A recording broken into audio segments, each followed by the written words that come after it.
Bueno, vamos a empezar el siguiente tema, ¿vale? Que es de transmisión en vehículos híbridos y eléctricos. En este vamos a ver los vehículos eléctricos, los vehículos híbridos, la transmisión delantera en automóviles eléctricos, transmisión delantera en automóviles híbridos, propulsión trasera y 4x4 en automóviles eléctricos y propulsión trasera y 4x4 en automóviles híbridos, ¿vale? Voy a poner un breve vídeo para hacer una introducción de los vehículos eléctricos y seguimos con él. Si en el anterior tutorial hablábamos de los motores de combustión interna, nos detenemos ahora en un tipo de propulsor que está entrando cada vez con más fuerza en la mente y el corazón de los usuarios, el coche eléctrico. Nos centraremos en aquellos que recurren única y exclusivamente a las baterías como fuente de energía y dejamos de momento de lado los vehículos híbridos, así como a los eléctricos impulsados por hidrógeno, debido a que requieren, en ambos casos, una explicación más amplia. El protagonista de este tutorial es por tanto el coche eléctrico impulsado por baterías. En este tipo de vehículos, el tradicional motor de combustión interna da paso a uno o varios motores eléctricos que funcionan gracias a la energía almacenada en las baterías.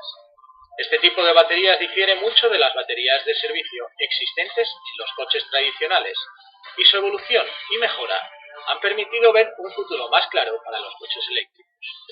El estudio de las baterías y la diferente composición de las mismas es por tanto primordial en la evolución de los vehículos eléctricos. Por ello, los diferentes tipos de baterías como las de plomo, níquel cadmio y otras han dado en los últimos tiempos paso a las de ion litio, que son las que actualmente mejor resultado dan en cuanto a relación peso-capacidad de almacenamiento de energía. No son las más baratas, pero sí las que ofrecen mejores resultados. Las baterías de los coches eléctricos son dispositivos capaces de convertir energía eléctrica en química para almacenarla, al tiempo que pueden transformar dicha energía química en energía eléctrica.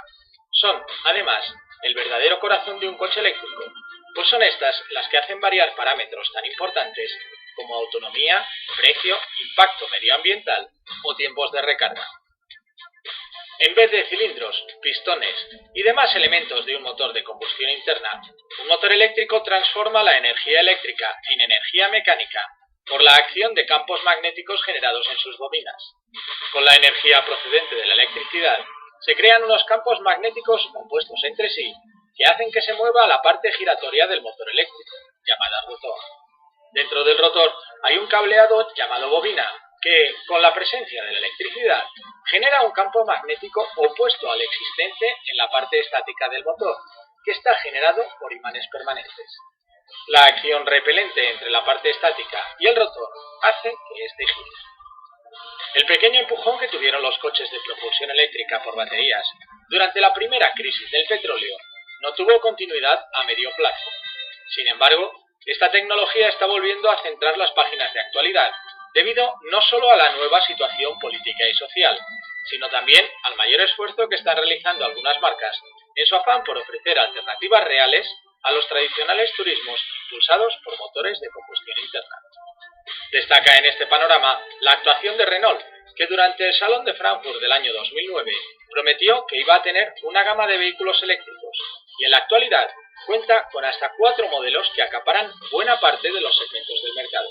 España es además clave en esta estrategia, pues el pequeño y atípico Renault Twizy está construido en las instalaciones de la marca en nuestro país. A él hay que añadir el Renault Zoe, el Fluence ZE y el Kangoo ZE, conformando entre todos una seria apuesta por esta tecnología que parece haber tomado, al fin, la senda del crecimiento.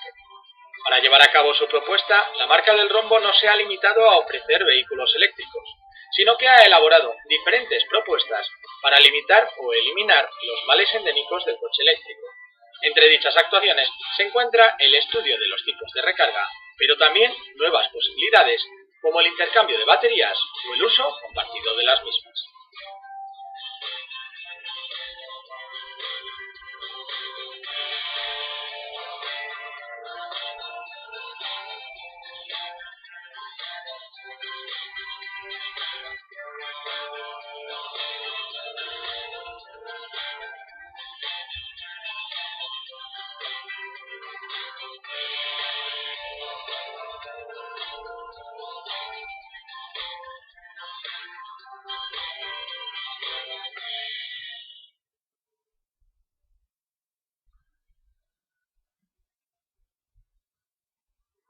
Bueno, comenzamos con el punto 1 de este tema, ¿vale? Que es los vehículos eléctricos. Los vehículos eléctricos, lo que se pretende con ellos es dos objetivos, ¿vale? La reducción de gases contaminantes, que es con lo que están dando tanta caña ahora y por eso cada vez se venden más, y emplear energías renovables, ¿vale? Para recargar los mismos. Luego, estos tienen una ventaja, ¿vale? Que serían que los vehículos son cero emisiones, ¿vale? Emplean energía eléctrica que se puede generar empleando placas solares y aerogeneradores. Aprovechan la energía en el proceso de frenado para cargar las mismas baterías del coche. Y el coste de la energía consumida por kilómetro siempre va a ser menor. El mantenimiento del vehículo también es menor porque se reducen los componentes mecánicos, ¿vale? Pero luego también tenemos una serie de inconvenientes, ¿vale? Que sería el almacenaje de la energía eléctrica en batería limita mucho la autonomía del vehículo, porque suele haber vehículos ahora que a lo mejor ya alcanzan los 300 kilómetros o por ahí de autonomía, ¿vale? Incluso algunos hasta más, porque los Tesla había algunos que hacían 500, 600, pero luego es lo que dice el fabricante, luego habría que verlo de verdad en carretera. No hay muchos puntos de recarga, que es otro inconveniente que tenemos, que me imagino que cuando pasen los años y al final lo implantan y no nos van a dejar los motores de combustión, no habrá más remedio de que haya puntos de recarga por todos lados. Luego la batería, el alto voltaje que tiene una vida limitada, ¿vale? La batería no va a durar lo que dura realmente la vida del coche, porque lo mismo dura 4 años que 6, que 8. Entonces, ¿qué pasa? Esta batería o tenemos que cambiarla con renting, que muchas empresas están ofreciendo renting con las baterías, no son de los mismos clientes, y otras, por ser de clientes, pues a gastarse las perras y a poner batería nueva, ¿vale? Luego, el precio de compra del vehículo ahora mismo es mucho mayor que un vehículo de combustión. Los eléctricos están costando hoy por hoy muy caros. Bueno, continuamos con el punto 2, que serían los coches híbridos, ¿vale? Y en estos tendríamos, bueno, los vehículos híbridos en serie, en paralelo y combinados en serie paralelo, ¿vale? Entonces, los vehículos híbridos serían una mezcla entre el motor de... son vehículos que llevan una mezcla con el motor de combustión y con un motor eléctrico o varios motores eléctricos, ¿vale? Continuamos con el híbrido en serie. El híbrido en serie tendríamos el motor, que sería la parte esta de aquí verde, ¿vale? Tendríamos un embrague. Del embrague pasaríamos al primer motor que tiene, que sería el que nos hace cargar las baterías, que hace de generador, ¿vale? Luego nos pasaría al tren en bicicleta a través del embrague 2. Y aquí tenemos otro embrague, ¿vale? Que sería el embrague 3, que este lo que nos hace es que nos frena la corona del tren. Entonces, este tren de bicicleta va conectado con el motor eléctrico trifásico, que este va a ser el que va a hacer andar el vehículo, ¿vale? Y cuando frenemos nos va a hacer también que cargue las baterías, al igual que el generador, ¿vale? El generador va a ser que cuando está el motor conectado y tendríamos este embrague conectado, el generador estaría cargando la batería cuando tengamos el motor de combustión. ¿Qué pasa si está el motor eléctrico solo? Pues si estuviera el motor eléctrico solo, estaría este embrague aquí abierto, ¿vale? Para no tirar ni del motor de combustión ni tirar del motor del generador. También en este caso, el generador, ¿vale? No hace de motor de arranque para arrancar el motor de combustión.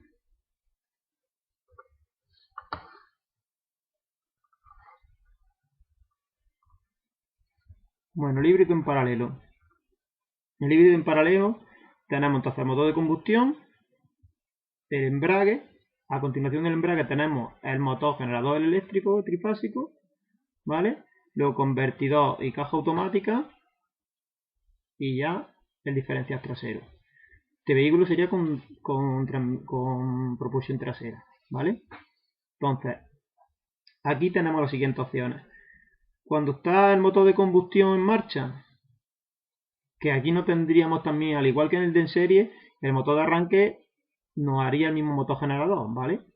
Entonces, cuando está el motor de combustión andando, nos lo va a arrancar el generador, nos lo va a arrancar, va a estar funcionando el motor de combustión solo, y el motor generador lo que va a hacer es generarnos corriente y cargar la batería, ¿vale?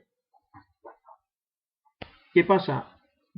¿Puede arrancar el vehículo perfectamente sin el motor de combustión? Sí.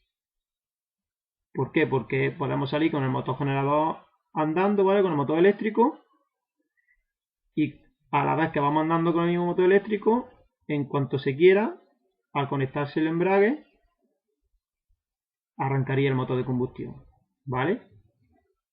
¿Qué nos pasa? Que también en este modelo, cuando bajamos cuesta abajo y demás, utilizamos el mismo motor de generador para cargar la batería, y entonces utilizamos el freno regenerativo, ¿vale? Bueno, voy a poner un vídeo de camiones híbridos también, ¿vale? Que llevan este mismo sistema.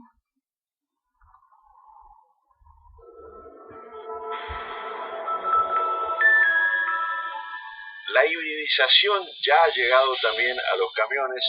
Acoplado al motor diésel convencional, tenemos también un motor generador a través de un sistema de acoplamiento o de embrague, en el cual puede trabajar independientemente uno del otro o ambos simultáneamente. Cuando el sistema está trabajando como motor eléctrico, se alimenta de una batería de corriente continua a través de un convertidor que va a transformar esa corriente continua que proveen todas las baterías en corriente alterna trifásica para poder mover el motor cuando está trabajando ese motor eléctrico como tal, o bien al revés, cuando ese motor trabaje como un generador, como un alternador, va a generar corriente trifásica que va a ir a ese convertidor que la va a transformar en continua para guardarla en la batería. ¿Cómo es esta ida y vuelta de motor generador? Por ejemplo, estoy descendiendo una barranca. Cuando estoy descendiendo la barranca tendría que hacerlo en base a puro rebaje o freno, ¿correcto? Bueno, en este caso, quien se ocupa de hacer de freno es el propio motor eléctrico que trabaja como generador en este caso, en el cual ofrece una resistencia para cargarlo y ese rebaje, entre comillas, se ve multiplicado, lo cual me permite reducir la asistencia del freno, mucha menor temperatura en el freno, y recuperar buena parte de energía cargando la batería. Esa energía que recuperé en la bajada, obviamente cuando llego a una subida la voy a poder aprovechar. ¿Y todo esto en qué se traduce? En reducción de consumo y en la alternativa de tener un mayor torque instantáneo en el momento que yo piso el acelerador. Y hay otra posibilidad además adicional. Si yo subo la potencia eléctrica, tanto en frenado como en impulsión, empujando el motor, puedo llegar a tener un motor más chico. Y este concepto que se está generalizando en todos los vehículos se llama downsizing, que es achicar los motores. Puedo usar un motor diésel más chico, obviamente con menos consumo también. Y atrás de todo esto también tenemos un famoso fantasma que es el de la contaminación. Si yo estoy recuperando energía en forma de electricidad y proveyendo energía en forma de electricidad también, eso es combustible no quemado y eso es menos contaminación, menos particulado y, reitero, menos consumo. La hibridización en los vehículos grandes está tomando la misma importancia que tomó en los vehículos chicos. En un plazo no muy prolongado, vamos a ver de que los vehículos híbridos empiezan a fijar su posición. Creo que en 10 años los vehículos híbridos ya van a haber ocupado una posición central. Y un detalle adicional, no solamente sirve en este caso para moverse eléctricamente y con el motor de combustión interna. En el caso urbano, el vehículo también se puede mover pura y exclusivamente con impulsión eléctrica. De nuevo, las reducciones desde el punto de vista ambiental son formidables. Recuerde que cada vez van a ser más las zonas en las cuales se va a prohibir el uso de motores de combustión interna. Van a poder prevalecer exclusivamente la impulsión eléctrica.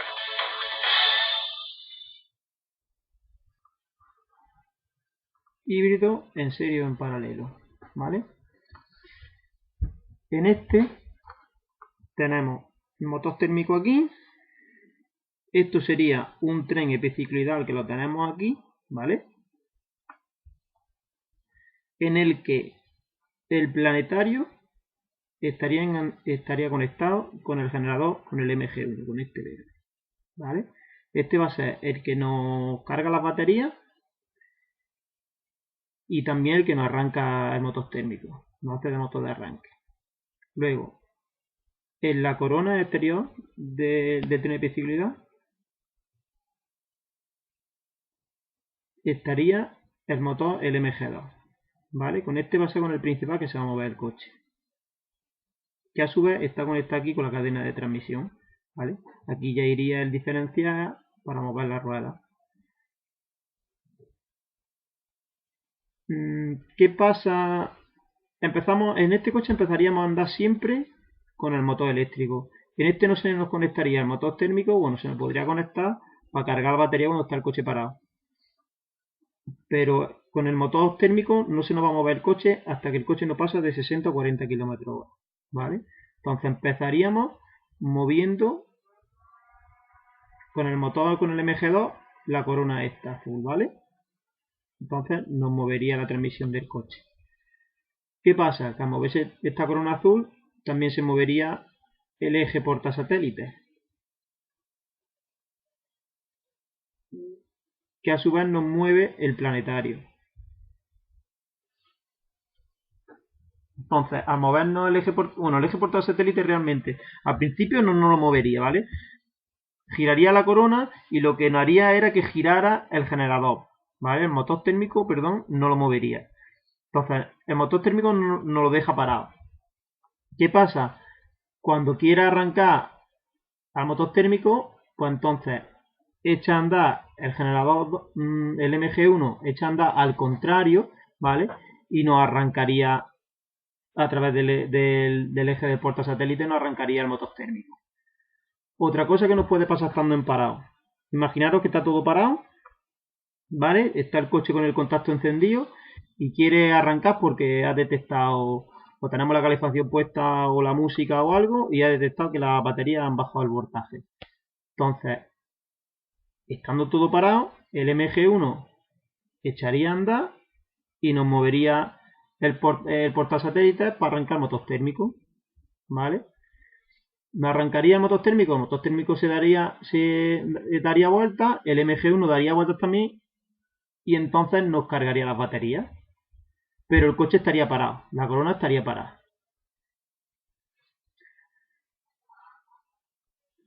Otra opción que también tenemos es cuando estamos andando con el MG2, con el motor principal eléctrico, y pasamos de 60 km/h, se nos conecta el motor térmico que le hemos dicho antes, y entonces andaría el portasatélite, andaría también el planetario,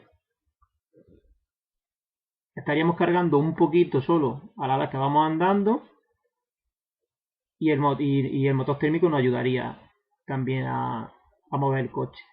También si necesitáramos mucha demanda, el MG1 también podría ayudar un poco, ¿vale? Y también se podría mover y dejar de cargar. ¿Qué nos pasa si bajamos una cuesta? Si bajamos una cuesta, el motor térmico se va a apagar, ¿vale?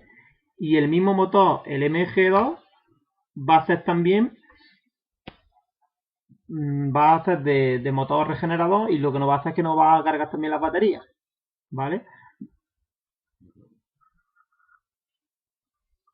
Os voy a poner un vídeo ahora más adelante, que vaya a ver el movimiento del TNP ciclidad, y yo creo que lo vaya a entender un poco mejor. El que controle el TNP ciclidad al movimiento no va a tener problemas en entenderlo, el funcionamiento.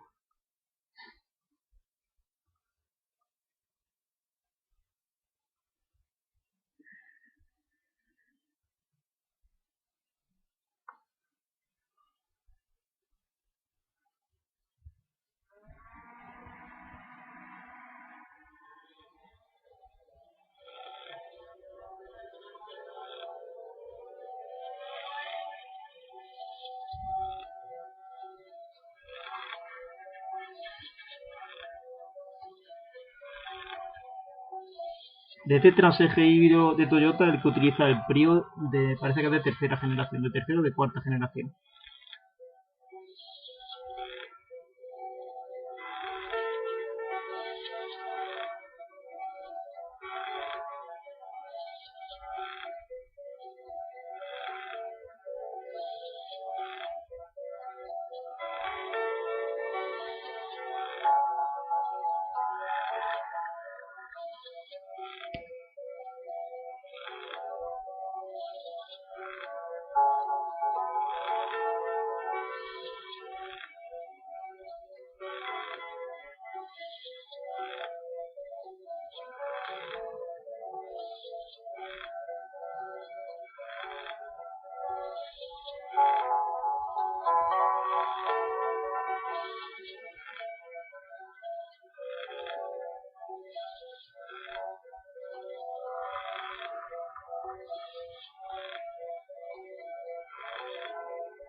Ve, aquí estaría andando el motor de combustión y estaría generando energía con el generador MGI1.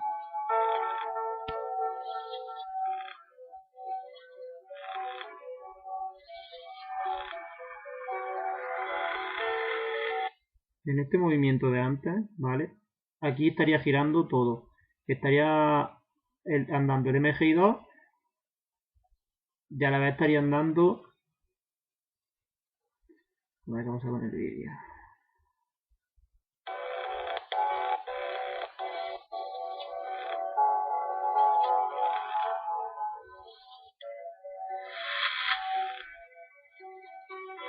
Bueno, este se movería hacia adelante. El motor de combustión estaría quieto y nos estaría moviendo el planetario del MGI1. Ahora mismo estaríamos cargando batería, se está moviendo el MGI1 y ahora mismo tendríamos movimiento híbrido con el motor de combustión y los dos motores eléctricos andando a la vez. Y el MGI1 en vez de no estaría andando, estaría generando electricidad, ¿vale? El movimiento hacia atrás no lo hace invirtiendo, como el motor es trifásico, el MGI2, bueno, los motores son trifásicos, nos invierten los polos en los polos del motor y nos hace la marcha atrás, ¿vale?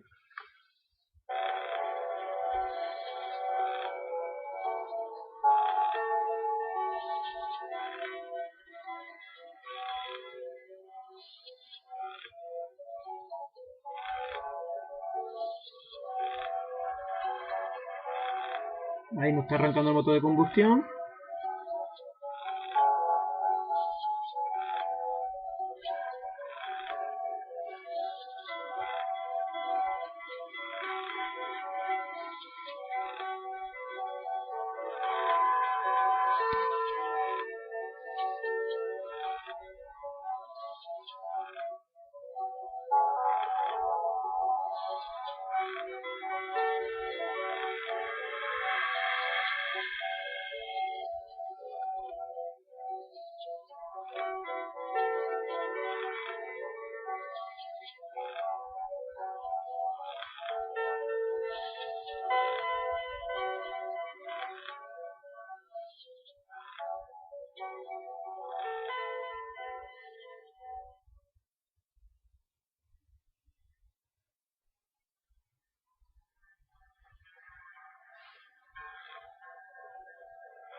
del punto 3, ¿vale? Sería transmisión delantera en automóviles eléctricos.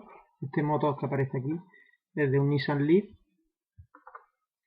y tendríamos el motor eléctrico, que sería este, ¿vale?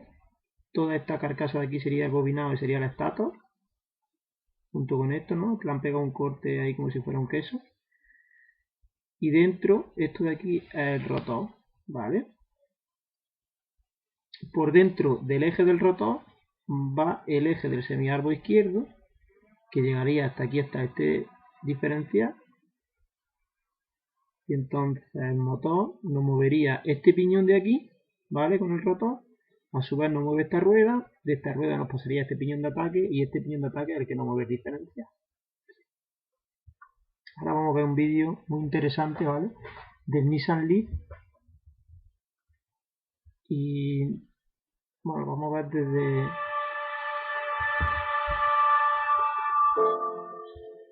Esto es un Nissan Leaf. Has acertado. Con más de 400.000 unidades vendidas desde su lanzamiento en su primera generación, es el coche eléctrico más vendido del planeta Tierra. Olvídate de Teslas aquí de momento. Y con un 2020 con un plan lleno de presentar coches eléctricos por todas las esquinas, hemos querido hacer una colaboración técnica con Nissan para plantearos una cosa curiosa. ¿Sabéis la fisonomía de un coche eléctrico? ¿Sabéis qué partes tiene? Pues vamos a hacerlo primero de manera virtual, despiezando un Leaf y enseñándoos en 3D sus piezas. Luego nos vamos a ir al centro técnico de Nissan, donde hacen las formaciones a los talleres para enseñaros las piezas en vivo. Y cerraremos comparando las piezas que hemos visto en el Leaf con lo que llevaría un Fórmula E de carreras. Así que vamos a ello. Anatómicamente hablando, un Leaf es un coche compacto. Ahora que Nissan no vende Almeras o Pulsar, este coche es el equivalente a un Golf de manera ciertamente indirecta. Y tiene sentido que sea un compacto porque cuando Nissan se planteó un eléctrico para las masas buscó un segmento con mayor difusión. Y en Europa los compactos todavía dominan el mercado, a pesar de los SUVs. Estructuralmente la plataforma del Leaf es específica para crear un eléctrico. De esta manera se puede alojar la batería, el elemento más pesado con diferencia del coche, lo más bajo posible, a fin de que ese extra de peso respecto a un compacto normal, que puede ser de cerca de 300 kilos, no provoque un incremento notable de la altura del centro de gravedad. Si miramos el coche por debajo podemos observar primero una plancha que sirve para proteger la batería y al mismo tiempo sirve para carenar aerodinámicamente todos los bajos del coche. Si quitamos la plancha inmediatamente vemos el paquete de baterías. Nissan emplea unas células rectangulares a modo de sándwich, a diferencia de otros fabricantes que usan unas células con forma de pila de AA. En total, el Leaf emplea 288 células en su versión de 62 kWh, empaquetadas en este módulo rectangular fabricado para resistir impactos. Extraída la batería, vamos ahora a hablar de lo que hace que las ruedas se muevan. Entre las ruedas delanteras tenemos una suerte de bloque motor que por forma recuerda a un propulsor de combustión. Mirando desde arriba, así lo parece. Si extraemos todo el subchasis delantero podemos ver el grupo motopropulsor completo, así como el sistema de carga en forma de enchufes.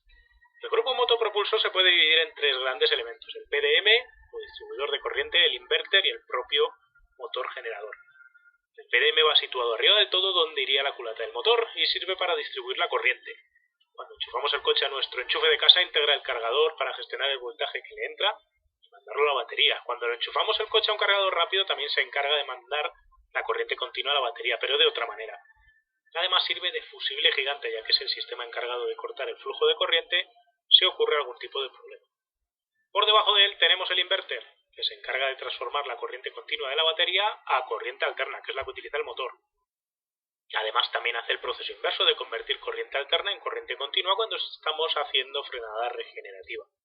Y debajo del todo tenemos el motor generador, que consta de un sistema de motor sin escobillas con imanes permanentes refrigerado por líquido y un grupo reductor que lo que hace es ajustar la velocidad de giro del motor con la velocidad deseada en las ruedas. Y ahí se acaba todo lo mecánico del coche, que como veis es un sistema muy sencillo y con muchas menos piezas móviles que un motor de combustión tradicional. Pues del 3D vamos a pasar a grabar la realidad, y nos lo va a enseñar Víctor, que está por aquí. Buenos días, Víctor. Encantado, Guillermo. ¿Qué haces tú en Nissan? Por preguntarte así, que quede ya claro desde el principio. Pues bueno, llevo ya varios años formando a toda la red de concesionarios a nivel técnico, algunas colaboraciones a nivel comercial, pero principalmente a nivel técnico. Y desde el año 2010 finales, pues ya involucrados en el vehículo eléctrico. Voy a preguntar dos cosas antes de tirarnos al coche. Cuando tenéis que trabajar con mecánicos que han trabajado toda la vida con tornillos, tuercas y ya está, y pasarlos al eléctrico, ¿es complicado? No, no es complicado, lo que sí que hay que hacer un trabajo de mentalización, vienen un poquito temerosos en el aspecto de que dónde pueden tocar, dónde no pueden tocar. Pero es lógico, ¿no? No llevarte el calambrazo. Es totalmente normal, Además ellos ya tienen unos riesgos asumidos, que es trabajar con depósitos de combustible peligrosos, y aquí hay que decirles que hay otro tipo de riesgo, ¿no? No tiene por qué ser ni más ni menos peligrosos. Es a lo que no estás acostumbrado. Yo hoy no muero electrocutado, ¿no? No. ¿Lo prometes? Esperemos que no, pero vamos. nadie ha muerto electrocutado todavía en 8 o 9 años. Nunca desafíes a Powelar, que igual es el primero. En fin, vamos a ver cómo es un lead de esos por debajo, ¿vale? Muy bien. Adelante. Vale, acabamos de ver un 3D ahora flotando que hemos hecho mágico, donde se veía el coche despejado y todo eso, pero mola más tocarlo. Aquí por debajo lo que veo es que está todo carenado, no hay una gran diferencia con un coche normal, ¿no? Bueno, precisamente sí que hay diferencia, ¿no? En los vehículos eléctricos, sobre todo los vehículos de la marca Nissan, debido a que llevan la batería en la parte de abajo y es una superficie totalmente plana, pues se aprovecha para hacer una especie de fondo plano para que transcurra mucho mejor el aire, ¿vale? Para que sea más eficiente y no se pierda velocidad punta en cuanto a aerodinámica. Todo el difusor este es funcional, de hecho. Esto en un coche con depósito de combustible y todo lo demás, claro, tu escape, etcétera, pues siempre suele haber un vano, un agujero para dar cabida al escape y tubos, depósito de combustible, y aquí pues tenemos todo lo que es el plano de la batería y luego pues el difusor este, pues para mejorar las turbulencias en la parte trasera del vehículo. Aunque no os lo creáis, Víctor ha sido ingeniero de pista de coches de carreras de fórmulas, así que de esto algo sabe también. Un poquito. Vamos a dejarlo ahí. Hace tiempo ya. Cosas pasan por lo que pasan, ¿no? Hay que evolucionar. Toda esta parte de aquí es lo que me decías que es la batería. Esto es una cubierta de plástico, ¿no? Sí, es una cubierta de plástico, ¿vale? Solo para un tema de aerodinámica, en la que empieza o acaba en el puente trasero, y hacia la parte delantera tenemos lo que es todo el conjunto de la batería. Tengo varias dudas para ti aquí. Si yo pego con una piedra, voy a hacer un raid, pego con una piedra contra la batería o me meto con algún lío, ¿hay algún peligro de que esto se perfore y explote la batería, algo así? A ver, la carcasa de la batería tiene un grosor considerable y ya todo este tipo de pruebas está considerado, ¿vale? ante una colisión. Aquí en el mercado español pues ha habido algún golpe, pues que algún alcance trasero y tal, y la batería no se ha visto afectada todavía. ¿No es más peligroso que un depósito de combustible lleno de gasolina? Un depósito de combustible es de baquelita o de plástico y es más fácil de que bese. Ok. ¿Cuántos kilovatios hora tiene este? Porque este es un lead más gordo de lo normal. Empezamos en su día con 24 kilovatios y ya estamos en la evolución de 62 kilovatios. 3 veces más prácticamente. 3 veces más, en las que ofrecíamos unas autonomías aproximadas de 174 kilómetros y ahora ya estamos rondando los 386 kilómetros de autonomía, con una capacidad de 62 kilovatios hora. ¿Vale? No confundir con potencias, que son kilovatios. Kilovatios del motor, que vamos a hablar después. Ha cambiado la norma de homologación y parece que hay menos kilómetros que la ganancia de batería, pero ahora los kilómetros son más de verdad que los kilómetros que teníamos al principio, ¿no? A la hora de ir a conducir es más fácil que esté cerca de esos kilómetros de autonomía de los que teníamos antes. Efectivamente, todos los vehículos, sean de combustión interna o sean eléctricos, pues han de cumplir una normativa y unas homologaciones de consumos, y en el caso de los eléctricos también de autonomías, y para que todo el mundo pueda compararse, ¿vale? Y tener unas tablas, o que el cliente lo pueda comparar en las revistas para darse cuenta de lo que puede llegar a hacer. O sea, los 380 y tantos kilómetros que comentamos es más o menos real. Si me voy de viaje, los puedo hacer. Con el cambio de normativa, ahora mismo de pasar de la NEDC a la WLTP, lo que se ha buscado ha sido que la conducción que se prueba en estas homologaciones sea más parecido a lo que hace un cliente habitual. De hecho, hay un factor que es el RDE, que son condiciones reales de conducción, pues que se ha de hacer unas pruebas de homologación pues en ciudad, en autovía, autopista, en determinados lugares que antes no se hacían, se hacía solo en un banco de rodillos. Ok, nos venimos hasta adelante de la batería. Aquí tenemos lo que es ya el enchufe. Sí, aquí tenemos el enchufe de alto voltaje, que siempre van identificados con el color naranja. Si lo toco me muero, no debería tocarlo. Si a es ver, naranja no toquéis. hay un código de colores, que es el código naranja, que es para, si lo tienes que tocar, se puede tocar, pero con unas medidas de seguridad que tenemos ahí. Tenemos unos guantes de aislante eléctrico, Que son súper finos pero increíblemente aguantan. hasta 1000 voltios llegan a aguantar. Increíble. Vale. Y unas máscaras para proteger en caso de deflagración y tal también. Esto empieza a sonar muy mal, deflagración y todo eso da miedo, ¿eh? Sí. Y bueno, pues aquí evidentemente esto hay que tocarlo. De hecho, a los alumnos les hacemos desconectar y conectar la batería para que sepan y enseñarles el procedimiento que hay que llevar a cabo. Y bueno, aquí vemos que tenemos 3 enchufes, 2 de color naranja. Uno es el del suministro de corriente hacia la parte de transmisión, de propulsor, pero que es el mismo cable que se utiliza para cargar la batería también, bien sea a través de un punto de carga o bien sea mientras estamos circulando con el vehículo. Vale, eso es lo que vamos a ver después con el distribuidor de corriente. Vamos a ver, exactamente. ¿no? ¿Y el otro enchufe para qué sirve entonces? El pequeñito. Tenemos el pequeñito de color naranja, que es para la calefacción, ¿vale? Tenemos una calefacción de alto voltaje en el interior del vehículo, debidamente protegido, evidentemente, pero para que sea mucho más eficiente, ¿vale? Ha sufrido una evolución en el tema de la calefacción, del primer modelo a este. Ya no va con 12 voltios, va con la batería normal, ¿no? No, nunca llegó a ir a 12 voltios. Llegó a ir a alto voltaje, pero calentábamos agua y ese agua lo metíamos en el interior del habitáculo, igual que un vehículo convencional, y ahora no. Ahora, digamos, estamos calentando aire con una resistencia, pues igual que en el lavabo de casa, que ponemos un calentador, un ventilador calefactor. Okay. Y el tercer conector es el de comunicación. Dentro de la batería tenemos una unidad de control que gestiona el funcionamiento de la batería, pues bien en cuanto a carga o descarga, ¿de acuerdo? Y comunicación con las diferentes unidades que hay en el vehículo. Vamos, que es la CAN. Pues la CAN se enchufa por ahí, ¿no? Sí, o sea, es una unidad de control que hace su control, pero además esas informaciones las comparte a través de la red CAN con el resto de unidades del vehículo. Vale, ok, y aquí encima tengo lo que es todo grupo motor propulsor, que es lo que me vas a enseñar allá, ¿correcto? Efectivamente. No tengo más elementos mecánicos aquí que comentar, por tanto. Vamos a ver. No, los frenos son frenos convencionales, ¿vale? Tanto los delanteros como los traseros. Lo que sí que el actuador del freno, lo que sería el servofreno, pues sí que es un servofreno que está pensado pues, para regenerar electricidad. O sea, entonces le tenemos que dar una serie de consignas para que mientras estamos circulando podemos cargar e invertir el flujo de la corriente hacia la batería. Vale, antes de irnos al motor desmontado que tienes por allí, viendo y abriendo el capó, le habéis dado forma de motor normal. Me parece curioso, ¿no? Pues sí, no se ve bien la razón, pero tanto la primera versión parecía que estábamos trabajando con un vehículo de 8 válvulas y ahora ya parece que estamos trabajando con un vehículo de más válvulas, 16 válvulas, doble árbol de leva, ¿no? Parece un poco más grande. Te iba a preguntar, ¿por qué hay una batería de 12 si ya tiene una super batería debajo?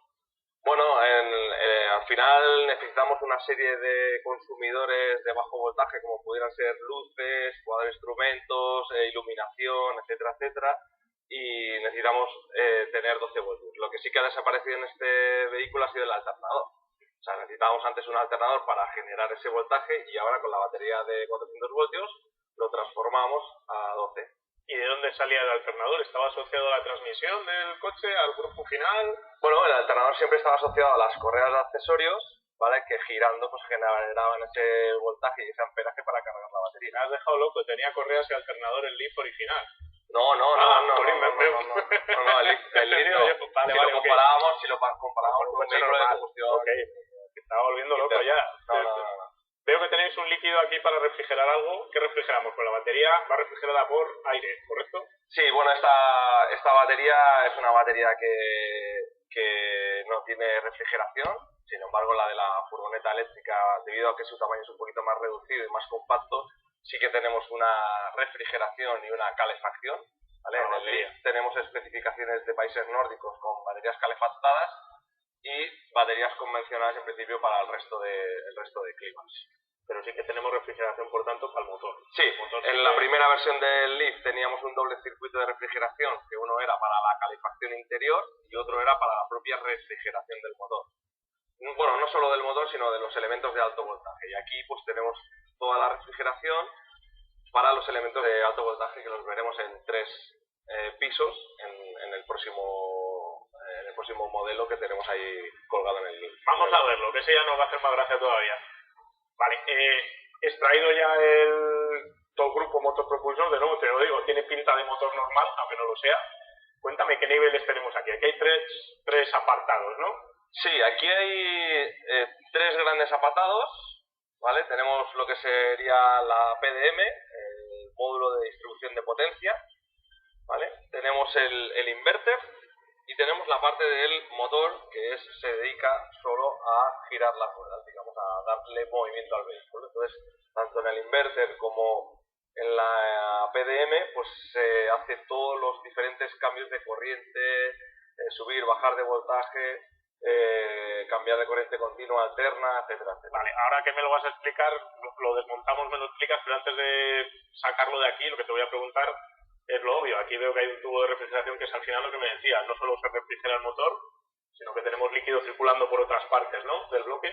Sí, tenemos una bombita pequeñita eléctrica que bombea líquido refrigerante. En primer lugar, la parte que más puede sufrir un incremento de temperatura es en la parte superior, ¿vale? Entonces tenemos un circuito de entrada y salida. Luego pasa a la segunda parte, que sería el inverter, que es donde se convierte la corriente continua en corriente alterna de alto voltaje. También lo tenemos refrigerado, una entrada y una salida. Y luego esa refrigeración, ese líquido, pues va a parar al motor, ¿vale? Es un motor que estamos dando 210 caballos, me parece, ahora no recuerdo bien. Algo más de 200. Algo más de 200, pero fijaros, tenemos un tamaño muy reducido precisamente por esa refrigeración, ¿vale? O sea, si comparamos un motor eléctrico de la industria, pues es enorme, porque normalmente van refrigerados por aire y tienen el cuerpo todo aleteado, y aquí tenemos un motor súper compacto, de peso reducido, lo cual también pues incrementa en que tengamos una mayor autonomía, ¿vale?, del vehículo. Esto es aluminio. Sí. Esto es lo único que no es aluminio también. No, La todo carcasa es del motor es aluminio, aluminio entera también. lo único que, lógicamente, el corazón del motor pues, no puede ser aluminio porque es un tema electromecánico. Exacto. ¿Lo abrimos? Sí. Venga, va. Bueno, veis que he tocado, antes de desmontarlo, estoy tocando el cable naranja y no me muero. ¿Qué cables tiene esto? No está enchufado la batería, así que puedo hacer esto, ¿no? Efectivamente, esto pues es un motor que nos cedieron desde fábrica de aquí de Barcelona. Los estamos utilizando didácticamente y nos da muchísima información y podemos ver muchas cosas. Vemos, por ejemplo, un cable de color naranja, que significa que es de alto voltaje, en el cual estamos suministrando 400 voltios al compresor del aire acondicionado.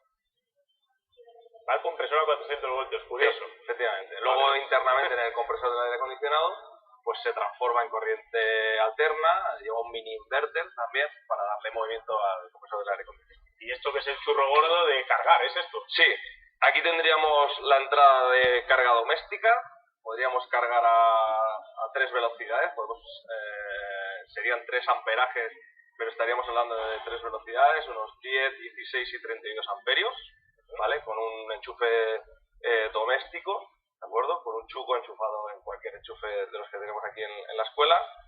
Y luego aquí sí, evidentemente sí que hace falta, perdón por el golpe, el cargador ultra rápido. Este es el cargador CHAdeMO, protocolo CHAdeMO, que es cargador rápido, que puede llegarse a cargar hasta 110 amperios. Es una carga de 400 voltios, corriente directa, mientras por el otro lado estamos cargando con corriente alterna, ¿vale? Voltaje alterno. Esto por dentro es un cable así de gordo prácticamente, ¿no? Sí, ahí tenemos algún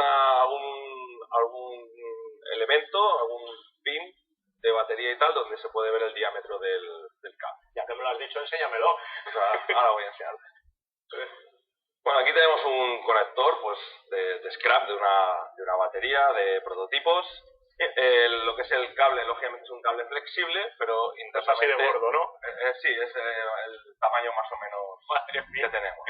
Esto es la leche. sea, si pones aquí un cable más fino, obviamente se quema y no aguanta. Pero al final son muchísimos amperios. Y como veis, siempre los conectores siempre llevan su lado de comunicación, ¿vale? Aquí nunca hay un paso de corriente de un lado hacia otro si no hay una buena comunicación y un buen aislamiento. O sea, por eso las seguridades del vehículo eléctrico. Vale, esto se habla también entonces con el cargador, para decirle al cargador cuánto se tiene que cargar el coche y cuándo tiene que dejar de enviar carga, ¿no? Para que no sea solo... Efectivamente, siempre necesitamos que haya una buena comunicación entre lo que es el cargador rápido y el vehículo, incluso el cargador de velocidad normal también. En el momento que se detecta alguna pérdida de aislamiento, se interrumpe la carga. Para que no te pegue un chispazo por tocar el coche, o para que no, si se recalienta, me imagino que también lo para. Y sí, llevamos 4 sensores de temperatura internos en la batería. Se va modulando la corriente en función de lo alta o baja que está esa carga para evitar que la batería se caliente en exceso. Lógicamente la batería pues sube de temperatura mientras estamos cargando o estamos conduciendo, pero siempre es una temperatura controlada. Ok, venga, desmontamos cosas que tengo más ganas que... Venga, va. Abrimos por aquí. Vale, esto hemos quedado que es el PDM, que entiendo que en inglés quiere decir Power Distribution Model o algo así, ¿no? Sí, señor, es el módulo de distribución de potencia. Queda mejor así. Vale, donde, bueno, tenemos... Para entendernos, entra la electricidad aquí y la manda o a la batería o al motor, ¿correcto? Efectivamente. Aquí es donde gestionamos toda la corriente, la corriente que metemos de la calle, bien sea por corriente alterna, que lo hemos visto en el conector este pequeñito, ¿vale? 220 voltios, corriente alterna. Tenemos un circuito donde transformamos la corriente de alterna a continua y la subimos a alto voltaje. Y eso ya lo podemos mandar a la batería. Efectivamente, y a través de aquí, ¿vale? Que es el único cable que nos falta, es el que comunica con la batería. Los dos bornes, vamos a decir, ¿no? Sí, bueno, esto lo veremos luego en la siguiente fase, porque todavía no hemos sacado la corriente de aquí, y hacia abajo, ¿vale?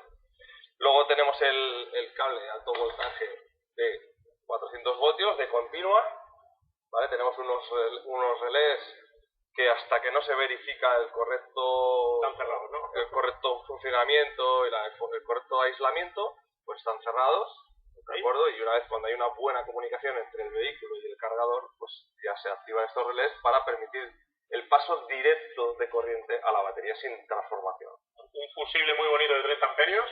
Sí, hay varios fusibles por aquí, para el aire acondicionado, para la carga rápida, para la carga normal. Okay. Bueno, para proteger los diferentes circuitos. Hay un cable en el que no hemos hablado, y es para cargar la batería de 12 voltios, ¿vale? Que también necesitamos transformar esos 400 voltios que tenemos en la batería. Vienen por aquí. Vienen por aquí abajo, se transforman, pasan por un circuito de reducción de voltaje para cargar la batería de accesorios, digamos, para luces, radio, etcétera, etcétera. ¿De aquí se puede estropear algo? Porque esto es muy de electrónica básica, ¿no? Evidentemente que cualquier elemento puede estropearse, de hecho lleva sus protecciones, fusibles, hay bobinas, hay condensadores, hay resistencias, ¿vale? Entonces, evidentemente, pues que todo es susceptible de romperse, ¿no? Lo que pasa es que sí que tiene un nivel de fiabilidad enorme y un nivel de mantenimiento cero. Está muy por encima de un motor de combustión. Vamos a decir que esto es más difícil tener problemas con esto que con un motor de combustión. Sí, en un motor de combustión es un motor que se está moviendo constantemente, tenemos aumentos de temperatura, podemos trabajar con rangos de temperatura desde muy bajas a muy altas, desde muy bajas revoluciones hasta muy altas, y aquí digamos que esto es como más estable, ¿no? Aquí pues hay unos controles de amperaje de un lado hacia otro, y está todo como más controlado, ¿no? Y no hay piezas móviles. Al final y no hay piezas móviles, no hay desgastes, etc. Ok, vale, nos olvidamos del PDM, pasamos al inverter, ese gran desconocido, vamos a decir. Sí, bueno, pues el inverter es el corazón, digamos, de lo que es el vehículo eléctrico. En los vehículos la única forma de acumular la corriente es corriente continua, en este caso son 400 voltios, donde hay un positivo y un negativo, y aquí los podemos ver perfectamente. Las láminas de cobre también bien gordas, ¿no? Bien gordas, sí. 400 voltios y muchos amperios por ahí. Sí, de hecho en la batería tenemos una protección de corriente continua de un fusible de 225 amperios. Es Un hierro así, me Sí, imagino. un hierro bastante considerable. En la primera versión estaba en el propio conector y en la última evolución pues ya está integrado dentro de la batería. Que se entiendo que son los altas y hay un desastre absoluto y total, ¿no? Claro, precisamente un poco a lo que tú me comentabas antes, si el coche tenía pues un golpe por debajo, la batería se comunicaba en algún momento, pues para que haya una desgracia mayor, pues es el fusible la seguridad. El que te para todo. Vale, ¿para qué sirve el inverter? No tiene nada que ver con el inverter de vuestro aire acondicionado. ¿Lo habéis comprado con inverter?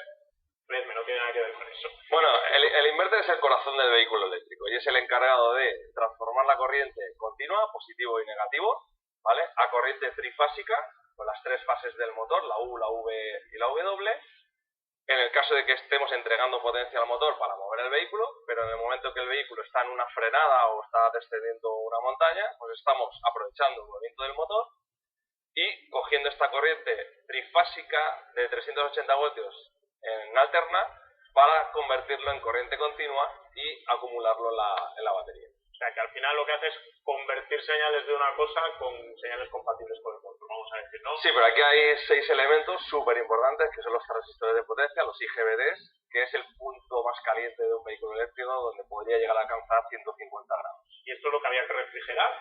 Y esto es lo que hay que refrigerar, que tenemos aquí una placa. Pero bueno, esos 150 grados de nada tienen que ver con los 600 grados que podemos tener en un motor, en un escape. Ok, de esto los transistores es lo que puede fallar básicamente, me imagino, y será una cosa rara de fallar, ¿no? Sí, bueno, los transistores en la industria es lo que más sufre, pero en el tiempo que llevamos aquí no hemos tenido ninguna avería respecto a los transistores. Sí que algún fusible internamente, pero que pueda saltar y... Pero lo cierto es que la fiabilidad del vehículo eléctrico y el mantenimiento para el cliente es lo más espectacular, ¿vale? Porque no se estropea, la verdad es que no tiene desgaste, no hay vibraciones, etcétera. Vale, tema de motor, porque aquí hay que si unos tienen imanes permanentes, si otros son de inducción, si... hay muchos líos, ¿vale? Este me has dicho que era un motor trifásico, es de imanes permanentes, sí. Como es de imanes permanentes tiene unas ventajas, entonces la cuestión es por qué este no otro y en qué se diferencia, ¿no? Un poco de... Bueno, es complejo, yo no tampoco soy un gran experto en motores eléctricos, ¿vale? Pero hay de muchas tipologías, motores de corriente continua, corriente alterna, motores sin escobillas, los típicos brushless. Este es un motor sin escobillas, lo denominado asíncrono, el que está controlado el giro, ¿vale?, a través de un sensor, que no es bien un sensor de giro, sino sí que se controla lógicamente las revoluciones, puede llegar a alcanzar hasta 11.000 revoluciones, pero de lo que la principal función es saber el ángulo en el que está en cada momento ese motor. Para ir cambiando la polaridad. Para ir cambiando la polaridad de las diferentes bobinas que tenemos en el interior, ¿vale? Y con esos 12 imanes permanentes o 12 parejas de imanes permanentes que tenemos en el núcleo del motor. Este me has dicho que iba también refrigerado por líquido, que es lo que me habías comentado por aquí. Sí. Estos motores disipan mejor el calor que los que lleva un Tesla, lo voy a decir yo aquí de gratis porque me he estado informando para el tema y por eso viene bien el tener imanes permanentes versus los de Tesla que son con bobinas por un lado y bobinas por el otro. Lo digo yo y no lo dice él porque ellos son de Nissan y nos van a poner a hablar de otra marca, pero os lo regalo. Bueno, bastante trabajo tengo yo con saber lo nuestro. Efectivamente. De aquí pasamos directamente a las ruedas. ¿Hay una caja de transmisión, una caja de cambios, algo parecido? Bueno, hay un elemento de transmisión que es un eje reductor, ¿vale?, donde tenemos un piñón y una corona, ¿vale? No hay ninguna relación de marchas, ¿vale? No hay cambio, ¿vale? Esto es como un motor de un escala eléctrico, un juguete de un niño, donde puede ir desde 0 revoluciones hasta las 11.000, que nos estaría dando la velocidad punta del vehículo. Entonces hay un piñón, una corona, y lógicamente estos vehículos tienen que ir por curvas, pues tienen un elemento diferencial para hacer que las ruedas interiores giren menos que las ruedas exteriores. De cajón ahí. Para ir marcha atrás, cambia la polaridad de las bobinas y gira. Efectivamente, no necesitamos una marcha atrás en una caja de cambios como un vehículo convencional, sino que invirtiendo el movimiento del motor, ¿vale?, obtenemos la marcha atrás. Una pregunta muy estúpida. ¿Sería capaz de girar a 11.000 revoluciones por minuto marcha atrás? Sería capaz, pero está limitado a 55 km/h. Pero podría ir a 200. Podría ir. Podríamos hacer el experimento.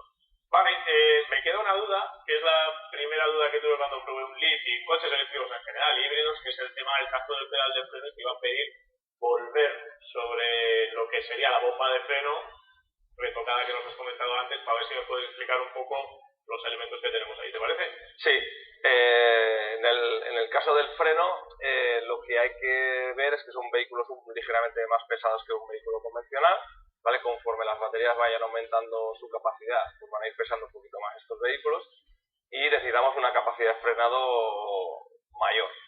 Entonces, si os fijáis en el diámetro del servofreno, es muy pequeñito, ¿vale? Viendo cualquier vehículo que esté blindado, vemos que llevan unos servofrenos de unos tamaños enormes, brutales.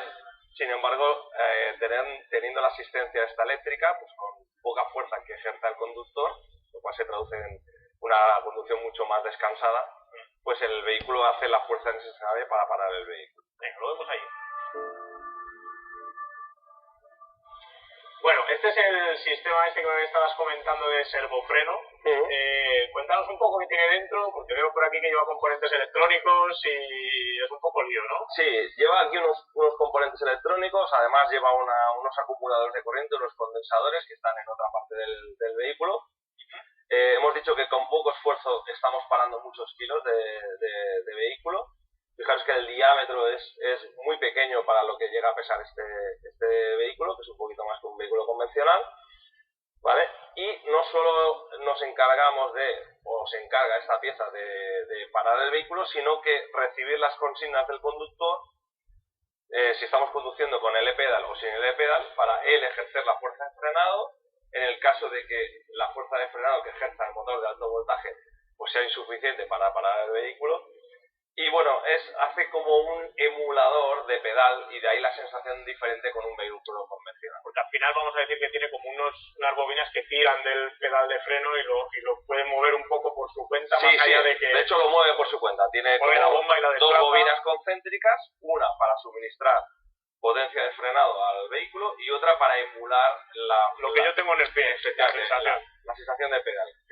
Eso nos va a llevar a hablar ahora de la Fórmula E, que vamos a explicar ahora un Fórmula E también por piezas, para que veáis que básicamente tiene los mismos componentes, especialmente todo el sistema de frenado. Pero antes de irnos a hablar de eso, lo que voy a decles es gracias, Víctor, por habernos lo explicado. Pues nada, muchas gracias a vosotros por venir. Y por dejarme tocarlo sin haber muerto electrocutado. Así que, mis respetos.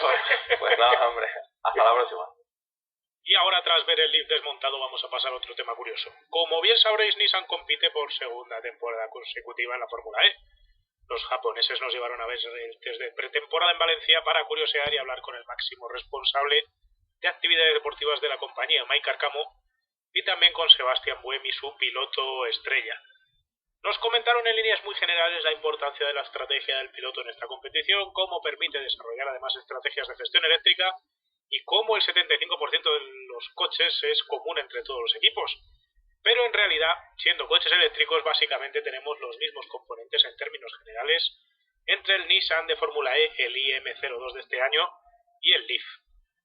Podemos empezar por la batería, donde el Leaf usa una batería de 62 kWh trabajando a 400 voltios, el Fórmula E trabaja a 900 voltios pero con una capacidad de 54 kWh, que curiosamente es más pequeña, más escasa que la del citado Leaf.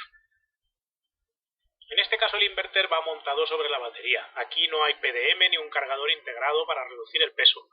Una unidad de control se encarga de gestionar la cantidad de electricidad que el inverter deja pasar a uno u otro sentido, de batería al motor o de motor a batería. Tanto la batería como el inverter van refrigerados por líquido. El motor es diminuto. Nissan empleaba la pasada temporada dos motores unidos mediante un sistema epicicloidal, similar al empleado en la transmisión del Prius que ya vimos meses atrás en este mismo canal. De esta manera podían contar con un motor para empujar a bajas velocidades y tener un segundo motor trabajando en coordinación con el primero para solapar curvas de par y tener una buena velocidad punta. Esta temporada el organizador del campeonato ha prohibido este sistema, en aras de frenar el incremento de costes. Y Nissan se conforma con un único motor generador, capaz de entregar 250 kilovatios de potencia, lo que vienen a ser 335 caballos por los 200 del Leaf Plus. Ambos sistemas van incluidos y empaquetados junto con una transmisión, tal como hemos visto antes, para ajustar la velocidad de giro del motor a la de las ruedas. A diferencia del Leaf, aquí no hay un cargador integrado, sino que todo el aparatejo que se tiene que tener para poder cargar la batería del Fórmula E entre entrenamientos y carreras está localizado de manera externa en el box. De esta manera se aligera el vehículo de carreras. Bueno, pues para cerrar el episodio, después de haberos hablado del Fórmula E, os voy a comentar una cosa que me han comentado los chicos de Nissan, que yo lo había pasado completamente por alto, y es que tu coche lo puedes enchufar cuando llegas a casa, a tu casa o al edificio, en este caso es el edificio de Nissan que tienen en Barcelona, para suministrar electricidad de la batería de tu coche a tu casa. ¿Dónde está el truco de todo esto? Como la electricidad ya sabéis que ahora va cambiando de precio a lo largo del día, lo que hace el sistema, que tiene por ahí un cerebro electrónico, una caja negra pegada en la pared, es decidir cuándo te sale rentable coger los kilovatios hora que tienes metidos en el coche y pasártelos al edificio. Y cuando no sale rentable, lo que hace es pillar los kilovatios hora del edificio y metértelos en el coche. Siempre te garantiza una carga mínima en el coche para que si tienes que salir no estés con la batería pelada, pero viene bien de buffer. Y si se va la luz en la ciudad o lo que sea, o hay un apagón, tienes la ventaja de que tienes el coche siempre para servirte de nuevo de carga, para que no se te vaya toda la casa a la porra. En fin, esto es todo lo que os queríamos contar hoy de coches eléctricos. Espero que hayáis aprendido mucho. Todas las dudas y preguntas que os hayan quedado nos las dejáis en los comentarios. Ya engañaremos a Víctor para que vuelva a salir en otro episodio para que las conteste. Y mientras tanto, dejadle un me gusta o no me gusta si nos ha gustado el vídeo, suscribiros, todo lo demás. Y nos vemos pronto en el próximo vídeo. Un saludo.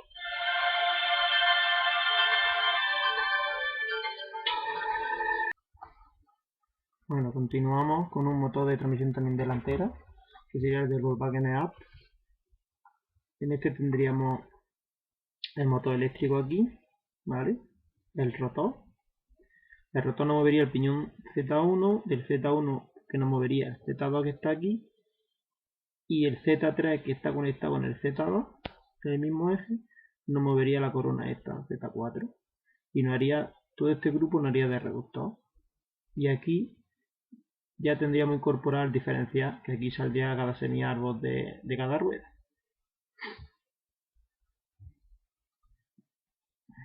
Luego tenemos la transmisión delantera en automóviles híbridos.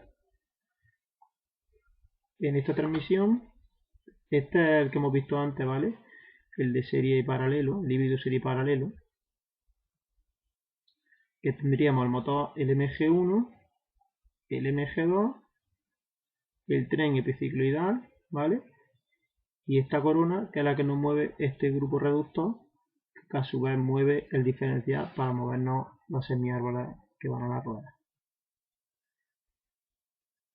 Aquí tendríamos el mismo movimiento que habíamos dicho antes.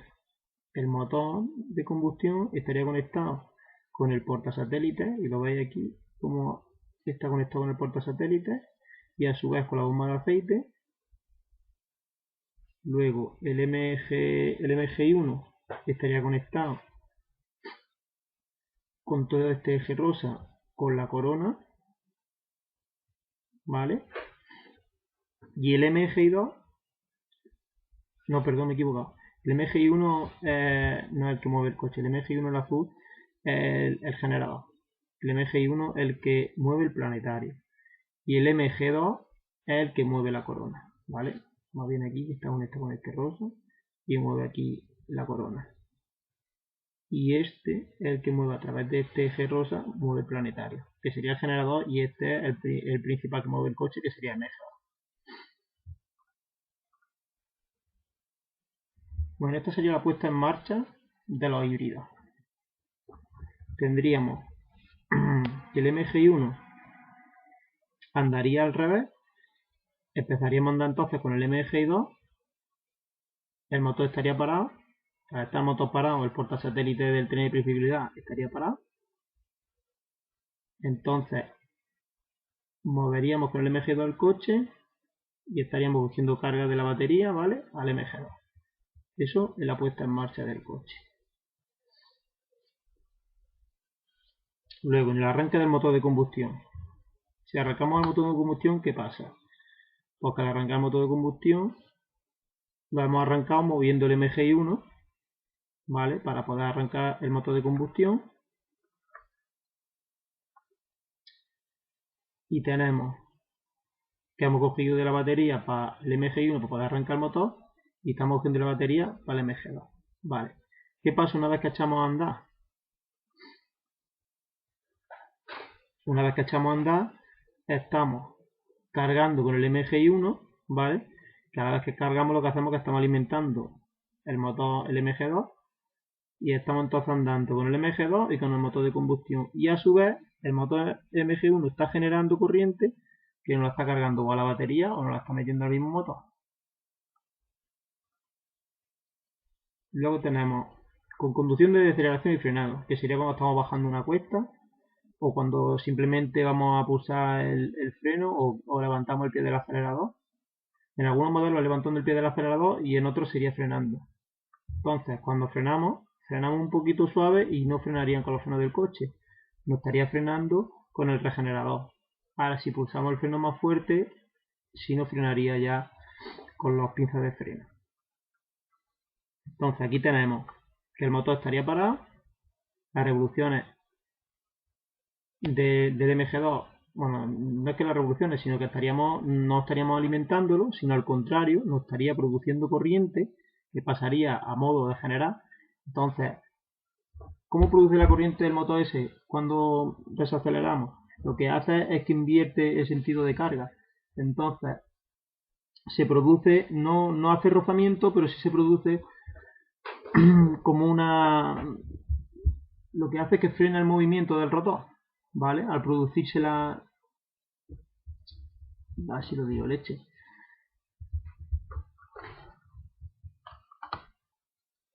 Porque se produce entonces una resistencia, ¿vale? Se produce una resistencia con respecto al estator con el rotor, que eso es lo que no haría que el coche frenara. Además, en estos coches, como habéis visto en el Nissan Leaf, si habéis fijado, la bomba de freno era súper pequeña, porque no le hace falta tener tantos frenos. Luego en cuanto se circula marcha atrás. Cuando circulamos marcha atrás, ¿qué nos hace? Pues que el MG2 está girando al contrario y el MG1 aquí en teoría no estaría produciendo electricidad, ¿vale? No estaría cargando las baterías.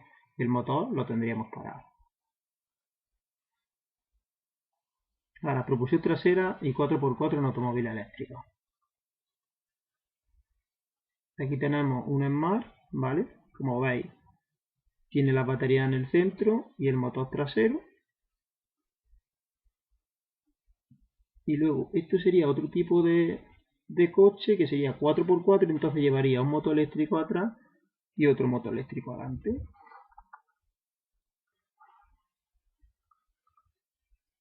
Bueno, tendríamos propulsión trasera y 4x4 en automóviles híbridos. Aquí tendríamos el motor de combustión, el motor generador que iría después del embrague y la caja de cambio, ¿vale? Que en este caso sería automática. De la caja de cambio pasaría al diferencial, a su vez con este árbol de transmisión llevaría el diferencial delantero y con este árbol de transmisión al diferencial trasero. Aquí estarían las baterías y sería como un motor normal y corriente. Y bueno, el sistema de transmisión sería como cualquier coche de 4x4 normal y corriente, pero con la diferencia de que aquí tenemos un motor incorporado justo después del embrague, ¿vale?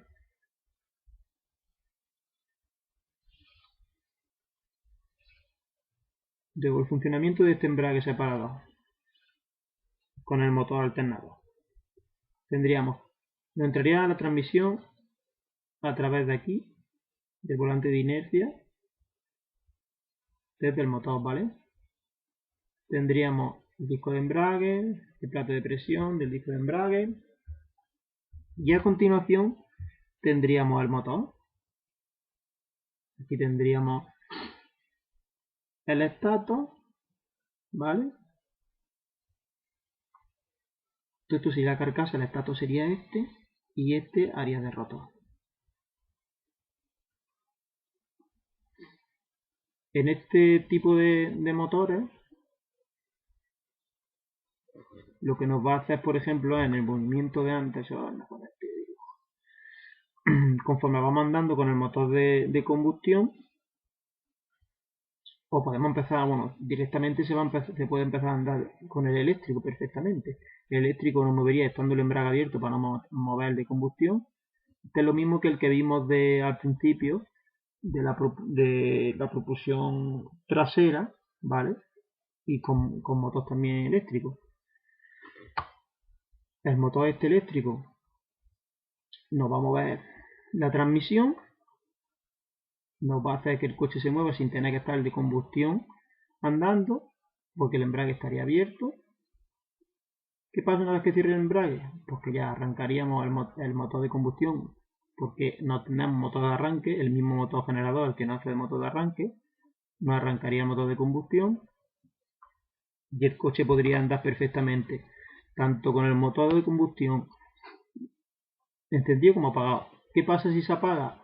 Pues que el motor este pasaría de estar andando eléctricamente a generar corriente y nos cargaría la batería a la vez que estamos atando con el motor de combustión.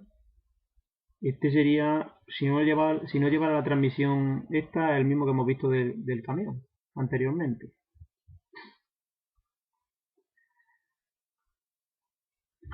Bueno, aquí tenemos un vídeo de Porsche que nos va a explicar pues, este sistema tal cual. Y el hombre dijo, hágase el automóvil. Y el hombre vio que el automóvil no solo le servía para desplazarse, sino también para divertirse. Entonces el hombre descubrió el placer de conducir un deportivo. Pero los coches se movían quemando combustibles fósiles, por lo que el planeta se quejó. Y dijo Ferdinand Porsche, hagamos un híbrido. Pero los híbridos parecían aburridos. Hasta que mucho después los ingenieros vieron que los híbridos también podían ser deportivos, incluso podían utilizarse en competición. Entonces en Porsche dijeron, las carreras están muy bien, pero lo que tenemos que hacer es ofrecer coches con el inconfundible carácter de Porsche y a la vez el respeto por el medio ambiente que el planeta Tierra necesita. Así nacieron las primeras versiones híbridas del Panamera y del Cayenne. Pero la competencia también hacía coches parecidos, incluso más avanzados, y aunque los rivales no tuvieran el carácter deportivo de un Porsche, no era suficiente. Había que hacer un superdeportivo estratosférico, demostrar toda la capacidad tecnológica de Porsche. El resultado fue el 918 Spider, un biplaza híbrido enchufable con aerodinámica activa, carrocería y chasis de materiales ultraligeros y unas prestaciones siderales gracias a la tracción integral que aportaban los dos motores eléctricos más un V8 de gasolina que sumaban 887 caballos. Los había más potentes, quién sabe si más exclusivos, pero no tan eficientes. El 918 solo emitía poco más de 70 gramos por kilómetro de CO2. Y a ver quién era capaz de notar diferencia entre tener más o menos de 900 caballos. Ya tenemos un híbrido enchufable capaz de hacer más de 30 kilómetros en modo eléctrico. Sin embargo, del 918 solo se fabricaron 918 unidades. El Panamera y el Cayenne híbridos tenían que mejorar en respeto medioambiental. Los nuevos Panamera y Cayenne híbridos deben contaminar menos y mejorar su autonomía en eléctrico, ser más potentes y las baterías tienen que recargarse en casa o usando el motor de combustión. No había más que hablar. El Panamera seguiría siendo con su propulsión trasera la berlina deportiva de Porsche. Y el Cayenne, con su tracción total, el Porsche de los todoterreno. Pero ahora los dos compartirían el mismo sistema de impulsión. Un motor V6 de gasolina y otro eléctrico capaces de generar 416 caballos. Todo ello con unas emisiones y con un consumo increíblemente reducidos. Por eso, aunque ni el Panamera ni el Cayenne híbridos eran precisamente coches baratos, los ingenieros habían logrado no solo mejorar la innata deportividad de Porsche, sino combinarla con un importante efecto colateral: no tener que pagar impuesto de matriculación a pesar de su impresionante potencia.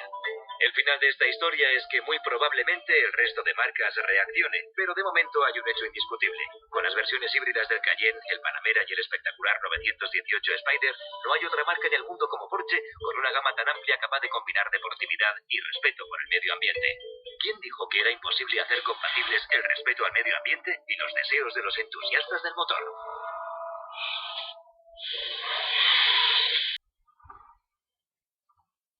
Ahora continuamos con otro conjunto de motor, ¿vale? Que sería un motor alternador. Esto lo monta, este coche es un DS4, un DS5, ¿vale? Una Aircraft. Este lo que tendría el motor eléctrico atrás, en la parte trasera, y el motor de combustión en la parte delantera. tendríamos aquí una caja de cambio, ¿vale? Luego las baterías las tendríamos aquí atrás. Este sería el diferencial y el motor eléctrico, aquí en verde. Justo aquí donde está el diferencial tenemos la parte de aquí que nos haría de reductor, al igual que los motores que hemos visto delanteros. Entonces este nos va a hacer la misma función que el que hemos visto, a ver si se me va esto, que el que hemos visto de el que tenía, jolines, lo diré, el que tiene la tracción trasera, ¿vale? Solo la tracción trasera, o incluso el mismo que el de 4x4.